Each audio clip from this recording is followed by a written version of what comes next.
Hello, everybody. Welcome. We're thrilled to have you join us. We're just going to give it a few more minutes before we kick off the meeting.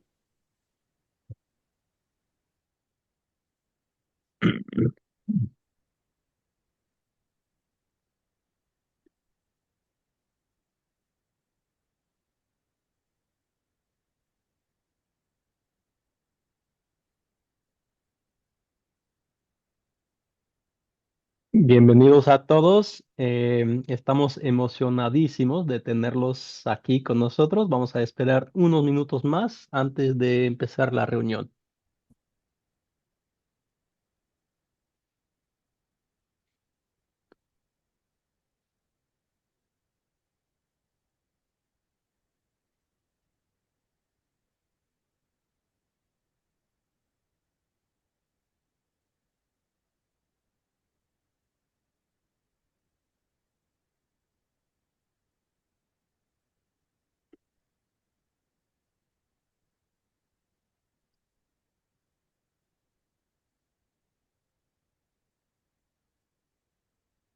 All right, we are going to go ahead and get it started. It is 12:01 p.m.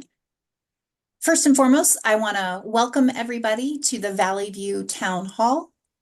We're grateful and excited to have everyone here today.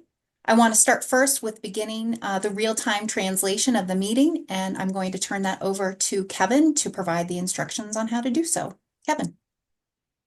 Ok, hola, buenos días, buenas tardes ya. Soy Kevin, el intérprete. Bienvenidos a todos. Son las 12:01. Vamos a empezar con la reunión. Les voy a explicar cómo cambiar al canal del español si quieren escuchar la interpretación simultánea. Por favor, seleccione su idioma de preferencia en la barra de herramientas en la parte inferior de la pantalla, presionando el botón de interpretación y también el de Mute Original Audio. Se necesita tener la versión más actualizada de Zoom. Si se le promueve el estatus a panelista o participa en una sesión privada, tendrá que repetir estos pasos al hacer el cambio. Si tienen problemas con el audio, haga clic otra vez al Mute Original Audio.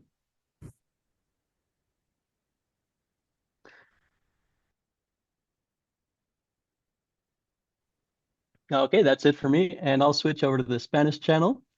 Ahora voy a cambiar al canal de español para interpretar simultáneamente. Wonderful, thanks.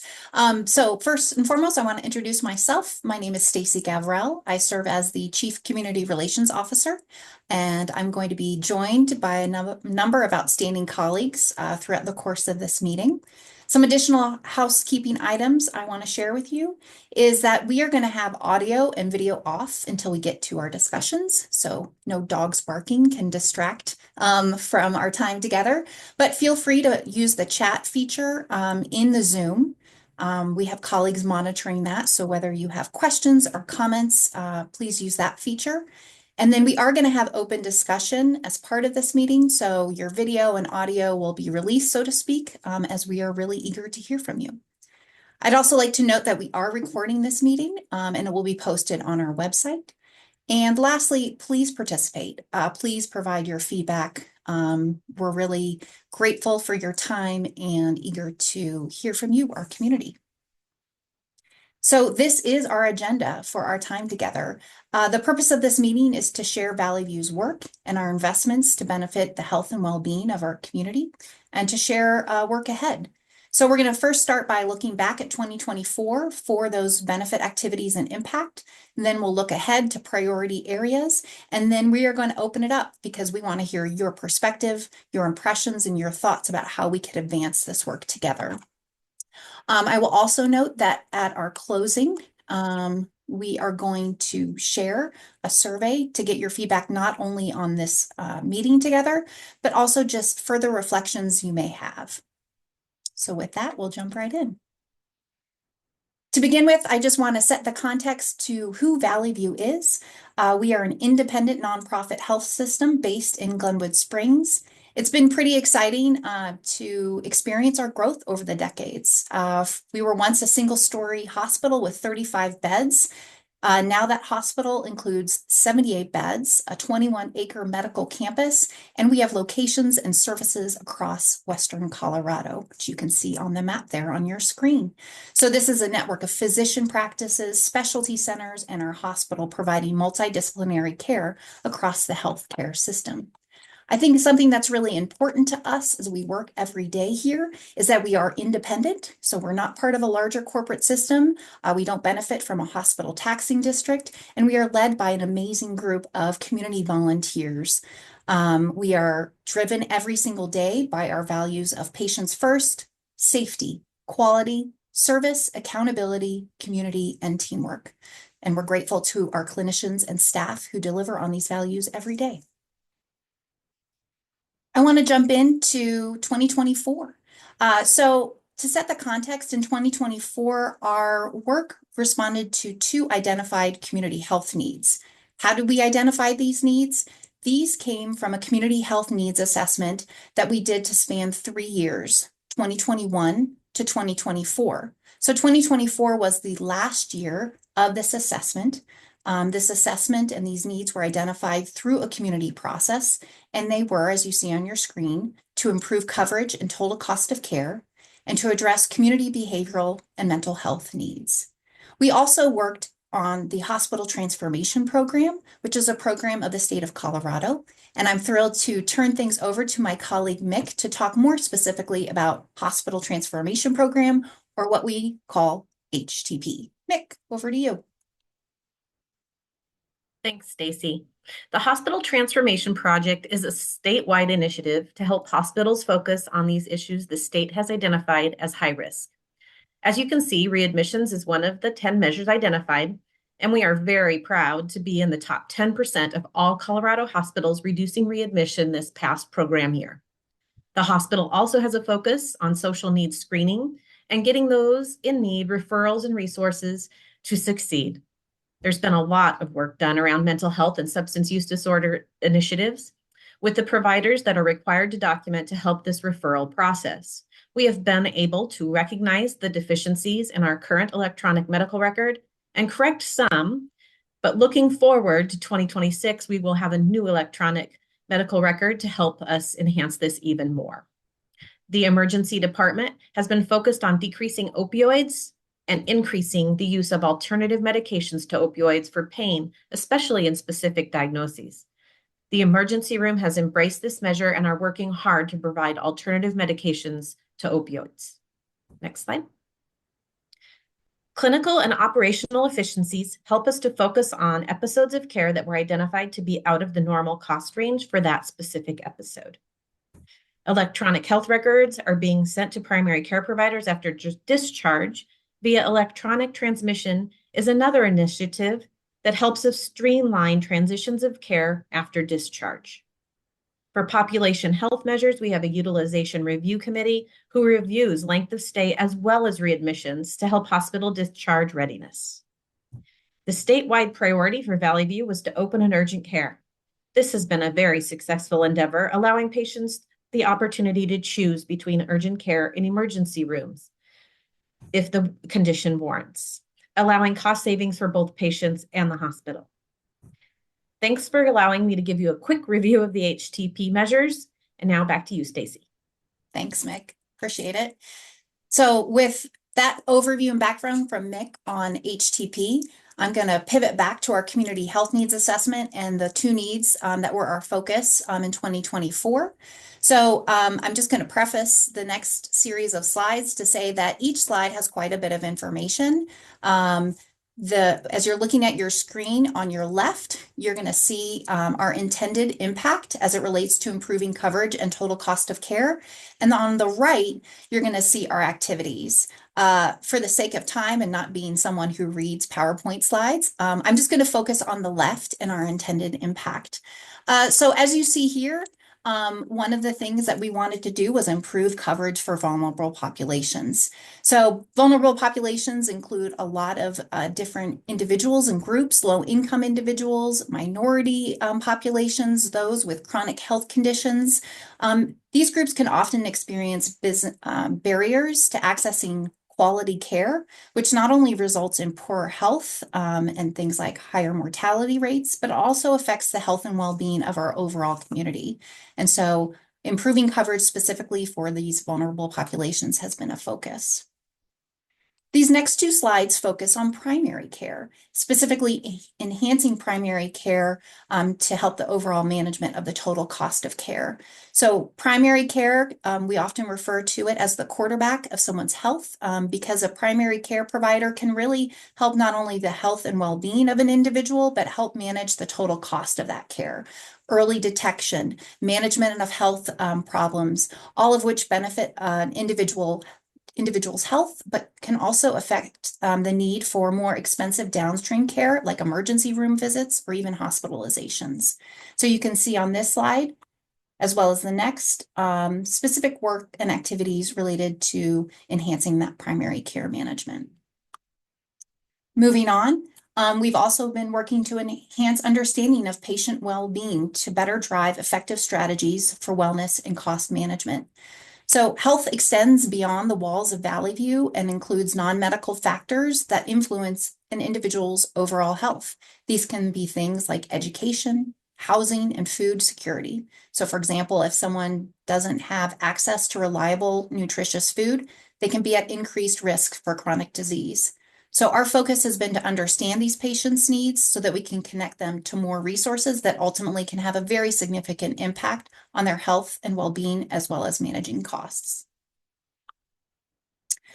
Shifting away from primary care, we've also been focused on specialty care. So like primary care, if there is access to quality specialty care, it can reduce the need for more expensive emergency care. This is a particular focus for us, given the rural nature of our community. Our hope is to make sure that our community members can get the care they need close to home. They don't have to travel dealing with weather, canyon closures, or even the possible issues and challenges related to loss of work or caring for your family. So you can see that this has been a really significant focus, not only for us here at Valley View, but in terms of partnership and our growth across the region. As Mick has already spoken about, care settings really matter when it comes to how we look at the total cost of care. So an emergency department, honestly, any emergency department is going to be the most expensive setting to receive care. So our urgent care, as Mick shared, has been a huge option for a different care setting that allows timely access to care, but not at that emergency level.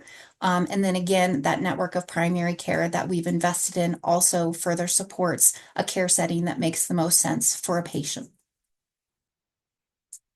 Access to quality psychiatric care. We're really proud and grateful of our psychiatric team, which includes Dr. Pete Wiley, Brenda Hansen, and Michelle Krelovich.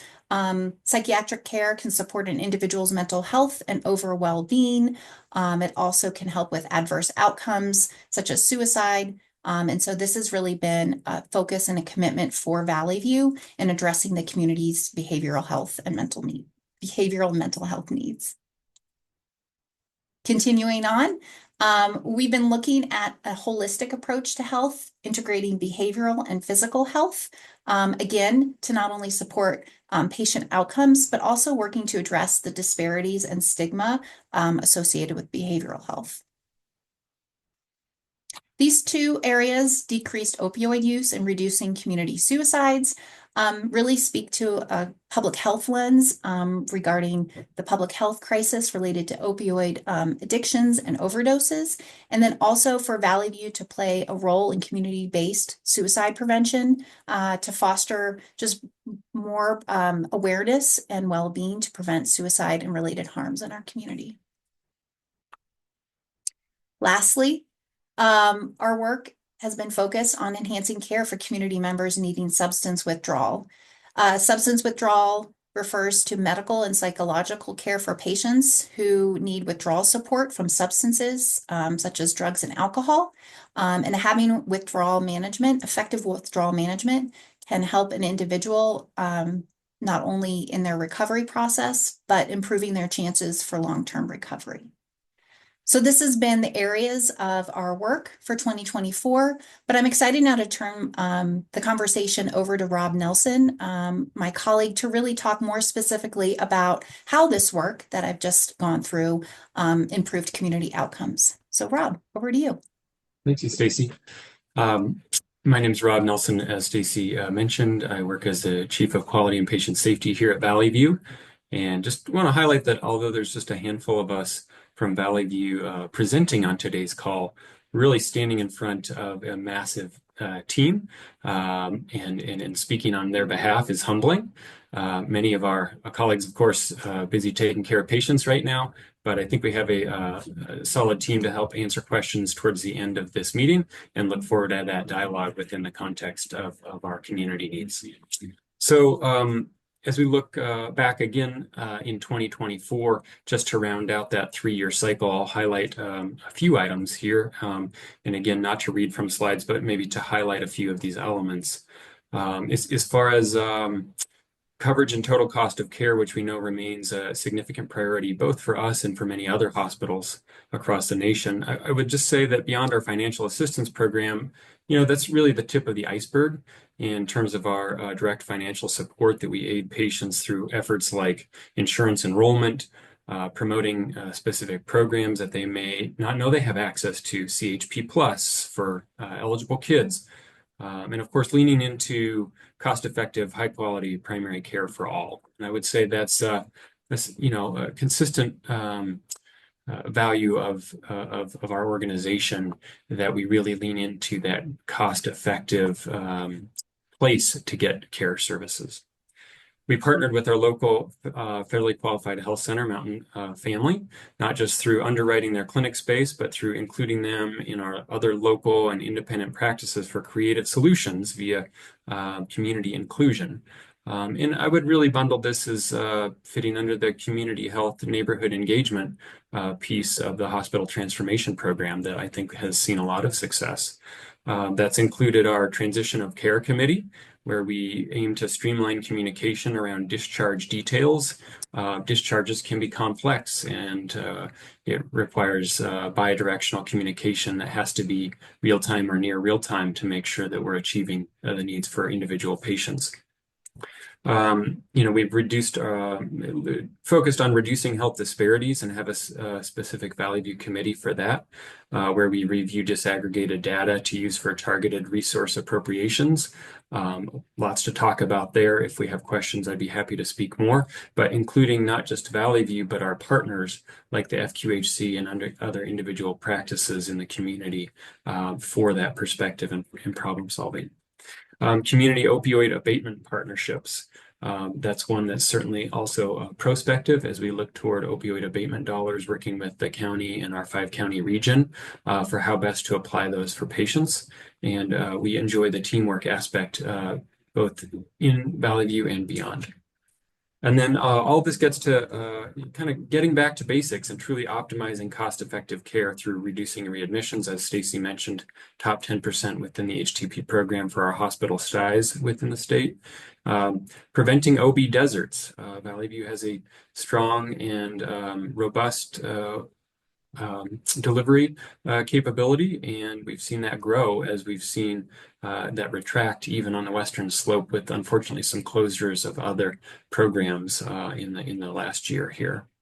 And then growing access to our after hours and pediatric practices, primary care staying open till 7 p.m. and offering weekend hours really adds up when you're looking at total cost of care.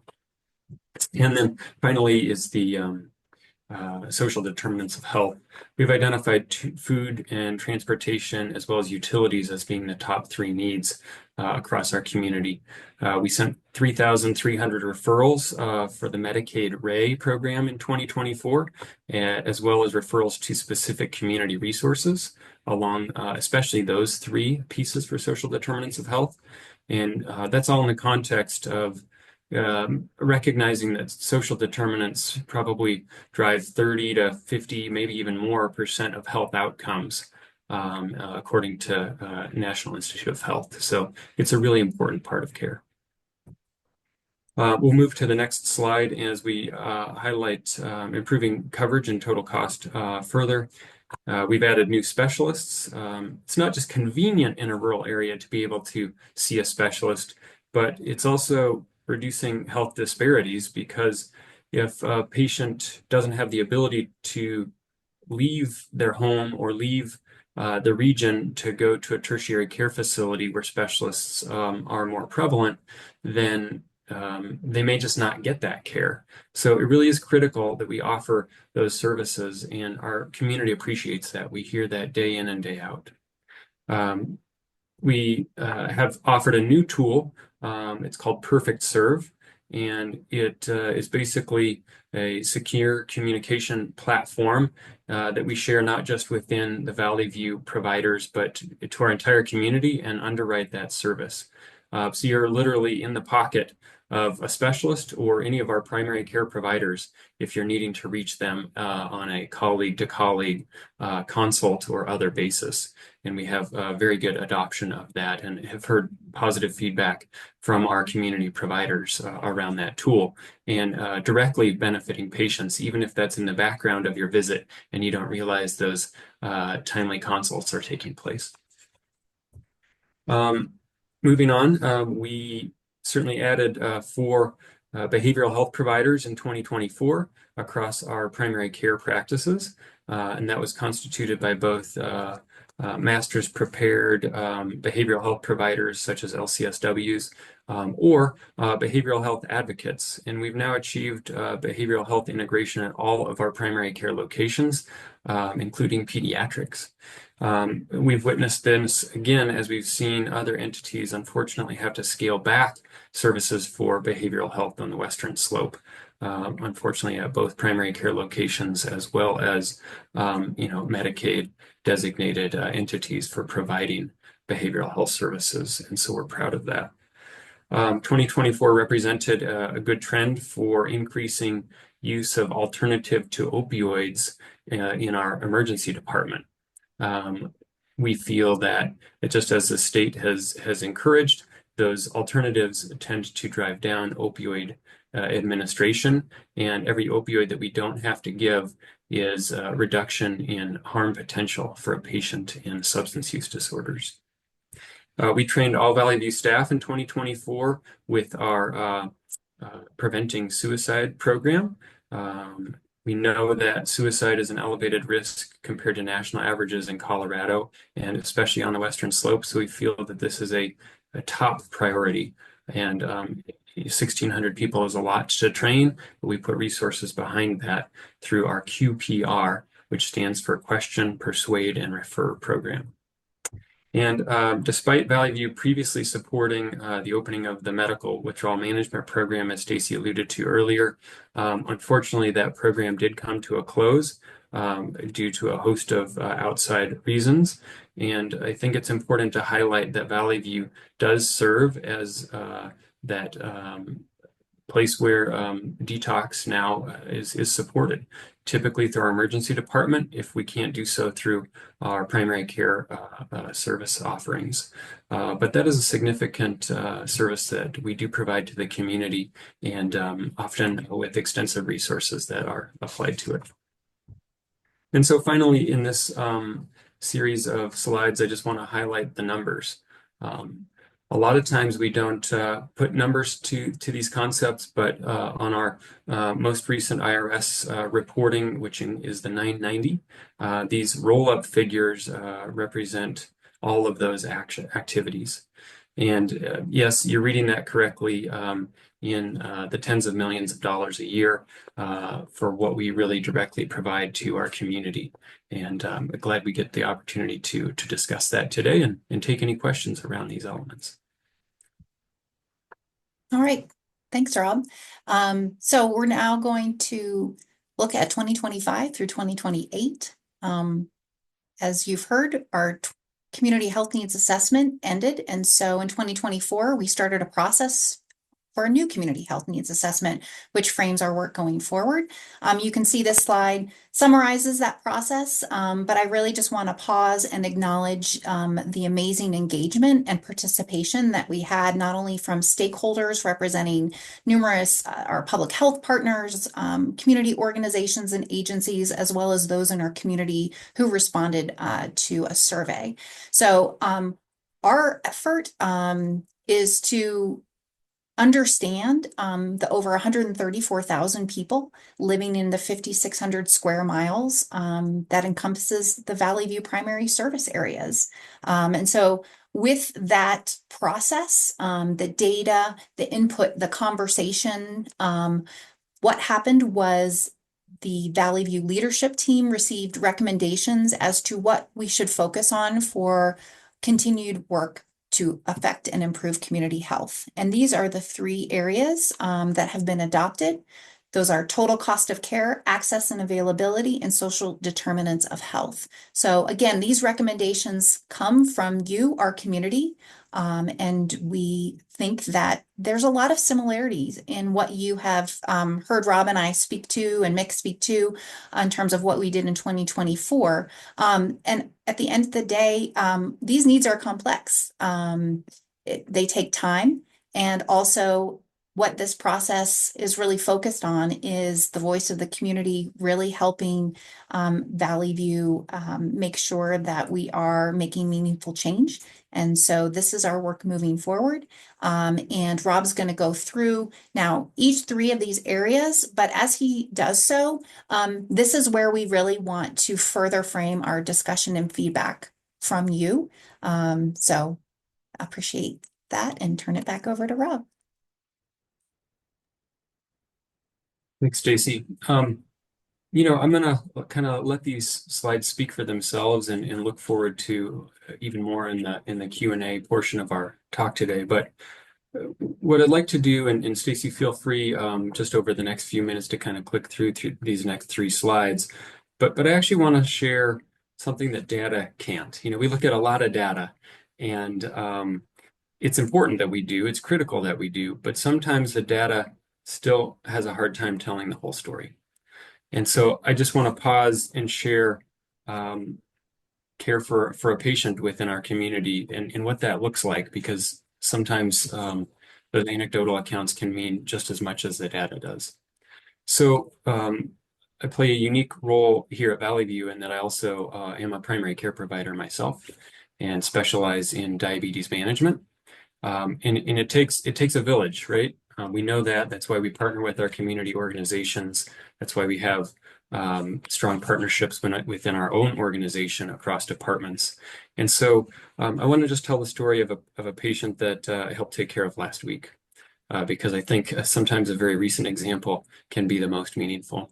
And so I was at my son's baseball game last week and got a notification from our emergency department provider on the Perfect Serve tool that I mentioned earlier, notifying me that a patient with diabetes was in the ER and had an insulin device that appeared to not be functioning correctly, and he needed to be admitted for this diabetic kind of crisis. So I was able to come and visit him in the hospital. I think that's something that you don't see a lot this day and age. We have separated service lines and we can get siloed easily. But it was really nice to be able to come in and see that patient in person, and then lean on a teamwork approach to helping address his care.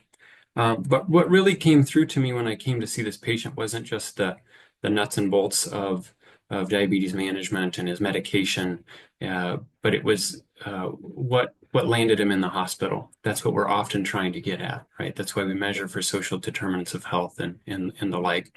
And unfortunately, as I had seen this patient intermittently over the years, due to his kind of varying personal situation, and whether or not he was pursuing care at the time. But I did have a relationship with him, and I was able to leverage some of those prior visits and knowledge about the patient and face-to-face care. And he began to share more with me and share that things had kind of spiraled for him with his job, and then subsequently with his health coverage, and had been on and off different types of health plans. And that was a piece of his care pattern. And he was scared. He was scared to go back on the therapy that we were recommending, because he perceived that kind of landed him in the hospital. But I think, again, I helped him take a step back and say, it looks like there may be other elements of your care, maybe even some mental health pieces here that we could get at. And he really gravitated to that and expressed his trust in me and in our organization and the other care providers that were also at his bedside, and shared that even though he had done screenings for some of these risks before, he hadn't been transparent. He hadn't wanted to share with other people, and he hadn't even shared with his own family some of the concerns that he was having, and ultimately led to what was probably a behavioral health related element upstream of the diabetes piece. So the neat part was that he placed that trust in us, and we could partner with him, acknowledging these concerns that hadn't really come through before, to be able to get him into the services that we robustly offer. We now have him arranged with chronic care management, behavioral health integration, our certified diabetes educator that I partner with day in and day out for these patients, and early follow-up. We'll be touching base with him on the phone multiple times per day. We hope to engage our community health worker from one of our primary care locations to even go out to his home. And I'll be seeing him in the office for diabetes-specific care on a very frequent basis to be able to prevent subsequent readmissions and help him feel less scared. And I think that personal touch is what doesn't get told every day. I think it's what doesn't happen at every organization, and certainly not every hospital across our country. And I just would give a shout out to the team that I work with, because although I had the capacity to go and visit him at the bedside, there's a lot more folks like our diabetes educator, like our nursing staff, our hospitalists, and our critical care providers that were all part of that acute management and ultimately putting plans in place for his long-term success. So that really summarizes what I wanted to share on these slides, but to highlight that this wasn't a story in isolation. This is what happens day in and day out at Valley View. And it's just, I don't always get to tell everyone else's story, but I'm sure they'd love the opportunity to do the same thing. And finally, I think we'll go ahead and pivot to our question part of the presentation. A few other elements as we will wrap up at the very end, but we wanted to save plenty of time for questions and dialogue. And so around any of these categories, I think we will just kind of open up the floor and engage with those who joined today, and just want to again express our gratitude for taking the time out over your lunch to join us. Great. Thanks, Robin. I think we're gonna stop screen share and also release everyone. So you should have video and audio capabilities. The chat continues, but yes, we're here, Rob and I, as well as some other colleagues. So would just love your perspectives and feedback, not only on these health needs, but thoughts and ideas to help Valley View address these needs. Who can we work with? Those are the leading questions right there. So I think we'll kind of initiate this change in the Zoom. I see a question in the chat here from Ashley. Thank you, Ashley, for your question regarding our suicide prevention efforts and the Zero Suicide Program. Has there been an increase in the detection of people in suicidal crisis since educating all of our staff members over the course of 2024? Excellent question, Ashley. In short, I don't have a specific answer. I don't know, in that I don't know that we frequently catalog data around that. But there may be mechanisms too, and that is some of the work that Barb, our Director of Behavioral Health Services, looks at. So I think after 2024 and that all-staff training, your prompt is a good one. And can we tangibly measure the impact of that training not just provide the training. So I really like that, and that's a recommendation I'll share with Barb on if we can have some follow-up data. Yeah, thanks for that feedback.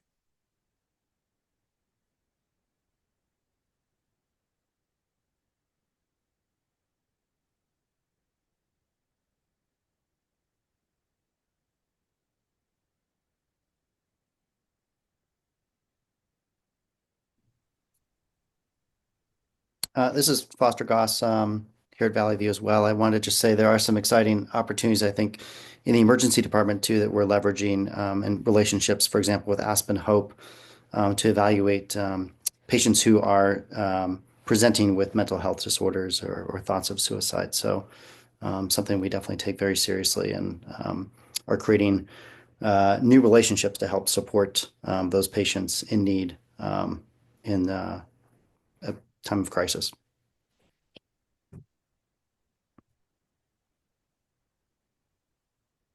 Hi, Christina Gare with West Mountain Regional Health Alliance. Good to see you all and everyone on the call. I was just curious, kind of thinking about, you guys mentioned transportation. What kind of things are you looking at regarding transportation? Yeah, thanks, Christina. I think that's a really important question. We partner pretty closely with EMS Unlimited for acute care transports. Certainly, that's our main focus, is helping patients, when they're coming into the hospital or getting discharged. We do some other creative problem solving. We do have some vouchers that we will offer patients for a taxi if they can't get home.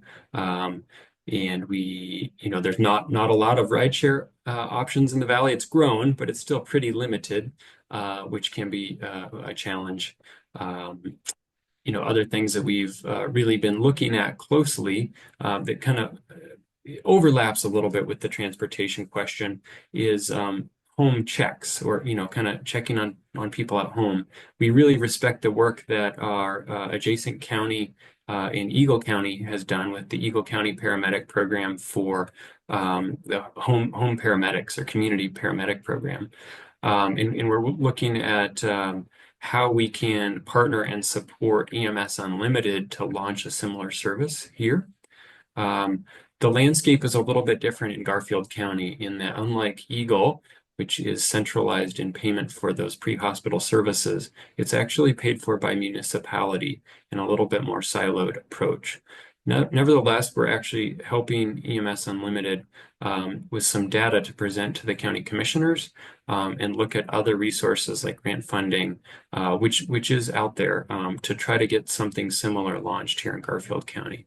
It's a significant impediment to try to overcome the siloed funding compared to what Eagle County sees. But we really see the value in that, and it's been on our list for especially continuing to reduce readmissions. Because we know even a quick touch base, a time or two after a discharge, can have a big impact on helping prevent people from bouncing back to the hospital or the emergency department. Transportation is tricky when we have the regional reach that we do. So I'll let Stacy weigh on anything further there. Yeah, I would say that, Christina, we've also been fortunate to have donors provide gas cards for our cancer patients. So for those who are coming in for cancer care at the Callaway Young Cancer Center, after a screening and assessment process, donors are funding not only gas cards, but grocery cards to your point, help address the barrier to getting to and from that cancer treatment, as well as the challenge of putting food on the table during their course of treatment. So that would be an example also in our outpatient setting. But yeah, I think, this would be definitely an opportunity for more partnership and conversation with West Mountain as we look to kind of align and consider the vast, to Rob's point, the just vast region that we're serving and the variety of care that patients are needing to access with reliable transportation. Yeah, thanks for the question. Absolutely. Thank you. And I think, Christina, also just thinking about, this transition to the new electronic health record, we really want to be able to bring that into a clinical workflow. So it really makes it easy for the clinicians when they do identify a barrier or health-related social need, that they can have sort of all the resources sort of at their fingertips to be able to connect those patients with services in the Valley. And I think that's, I just got back from Epic, and there's a lot of opportunity to be able to populate all of our local resources here within Epic to really help support that, making those connections, making those referrals, and helping those patients that have an identified social need. One other element, Christina, that certainly we can't take credit for, but we eagerly await, and that is, at least for the city of Glenwood Springs, they're rolling out, I think today is actually the first day for the point-to-point transportation service within Glenwood. Certainly that's not going to get somebody back to Meeker, Craig, Rangeley, or those further locations, but within at least city limits, we look forward to partnering with that. And Stacy, I think we could probably come up with some creative approaches from our foundation to help support any cost associated with that point-to-point service.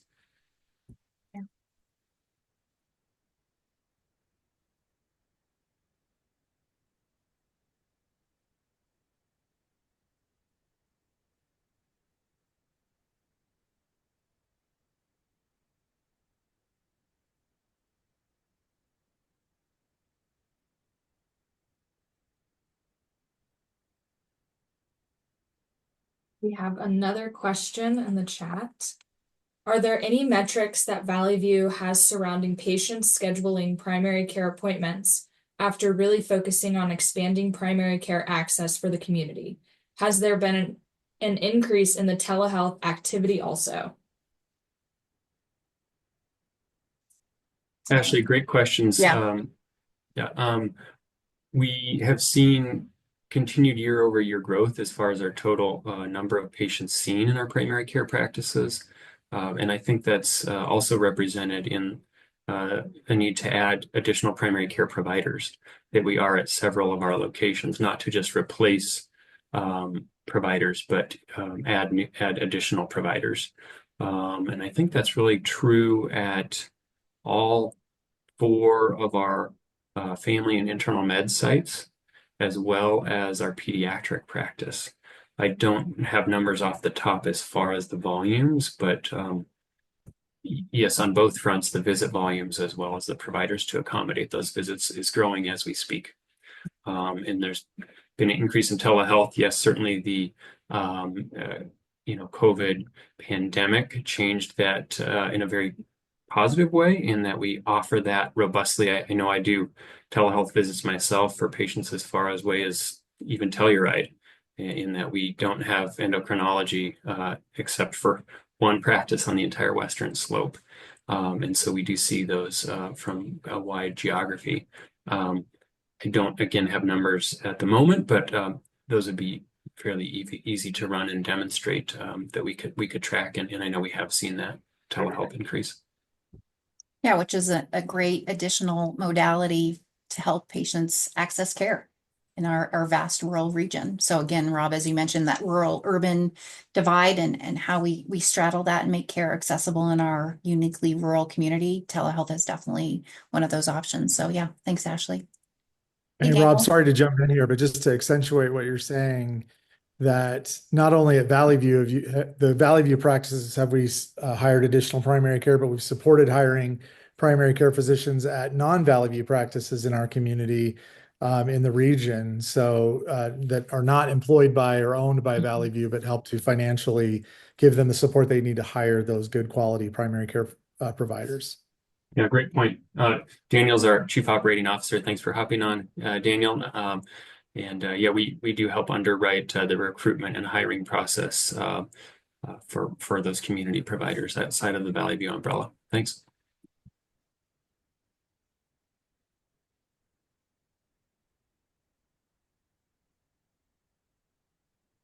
More questions, more comments?